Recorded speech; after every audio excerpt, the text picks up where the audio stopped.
My name is Wesley Morris, and I'm an organizer with the Beloved Community Center. And I met Jorge around 2008. And this was actually my first introduction into organizing and working with Jorge. And so many stories flood my mind, but I just really want to talk about how it was going along with him on some of these speaking engagements. We would go to foster homes. It would be in some neighborhoods. It would be in churches. It would be in college classrooms. But every single time Jorge got the opportunity to speak, you got a feeling that he was speaking for much more than himself. You got a kind of feeling in the room that he was trying to speak for people that were not even in the room or people that were even yet born. And I say that because a part of the film that you may have missed, it might have been clipped out, but you can get a fuller version. He talked about his upbringing and the scars and the knocks that he had to take in his life. And during transitioning from foster home to foster home and losing someone very close to him to HIV/AIDS, and even to what some people would see as tattooed tears and have all these ideas about what they were actually dedicated to family members who had lost their life. I remember Jorge getting in classrooms and speaking to some youth that were experiencing gang culture in a different way than he was trying to work towards. And they would gravitate to him. And he would actually be able to talk from their experience. I couldn't do that necessarily, but he could. I would also just try to speak with him in some of these classrooms that were actually filled with students who were preparing themselves for law enforcement. And he would take their questions. And he would take them in slowly. And I would wonder how he would respond. He would just come right back with his life experience. He wouldn't come back with something that he just thought off of a page of a book. He would come back with his life experience.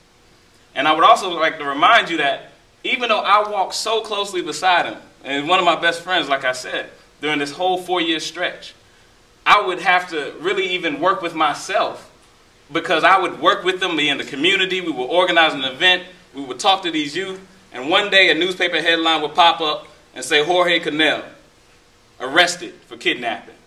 Almighty Latin King and Queen Nation, arrested for guns. All of these headlines. And I would have to go back the next day and talk to Jorge, like, Jorge, man, like, are you serious, man? I would really have to try to work with myself on coming that close to him. Even when this RICO charge happened, 4 years after working with Jorge, I would still sit to myself sometimes and sit back and say, what actually happened? Like, looking back over those 4 years, it seems like a snap of a finger. But when I saw this film, and I saw myself goofing off with him at the end, in the many ways that we did, he would come to the office someday and say, you know, hey, Joe, man, I got Wesley in my trunk, man, what you gonna give me? You know? Just playing into some of these things that we would see, you know?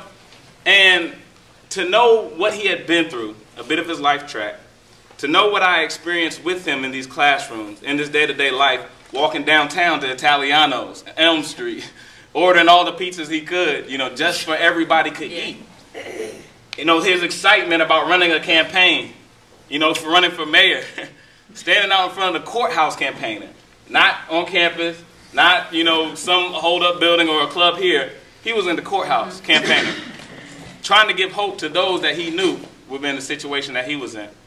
I want to leave y'all with this little piece that I was writing for a while. I wrote these couple of poems, but there's these lines that stuck out in my head and relate so well to what I experienced through Jorge and many of the things that he told me. Like I said, I would have to approach him a lot of times after these, you know, things that I would see in the media, or we would be out and I would say, man, that was a little bit harsh, man. You got to scale back a little bit. But we would talk, but he would always end up giving me some advice. And he said, you got to be 5 people sometimes, man. There's somebody inside of you that has to be serious. You're always serious, Wesley. You got to, you know, but then there's somebody that has to have fun. You got to have fun. Then there's somebody that's a family person. You got to be family and friends oriented. Then there's somebody that likes quiet time. You know, we would talk like that.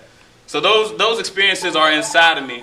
And just the lines from the poem that I wrote were, you know, sort of how I would like to try and support Jorge. I would like to really believe that we could work together and can work together and will work together to actually find ways to organize so he can see justice in this case. But, you know, what I wrote down about a couple weeks ago was dream with eyes open, because I did see what I saw, and I did feel what I felt, because you is who you are.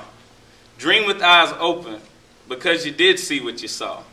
And since you saw what you saw, you should now more clearly see who you are. And I don't ever want to forget or act like I didn't see what I saw. And I don't want to forget that I did feel the way that I felt. And now that I know those things, I should most definitely see myself more clearly in terms of how this is going to move forward. Forward together and no steps back is something I've been hearing for a while from the NAACP. But Jorge was a dear friend, a dear brother, a community organizer, a family man, and he was exactly what you saw. Let's thank Wesley.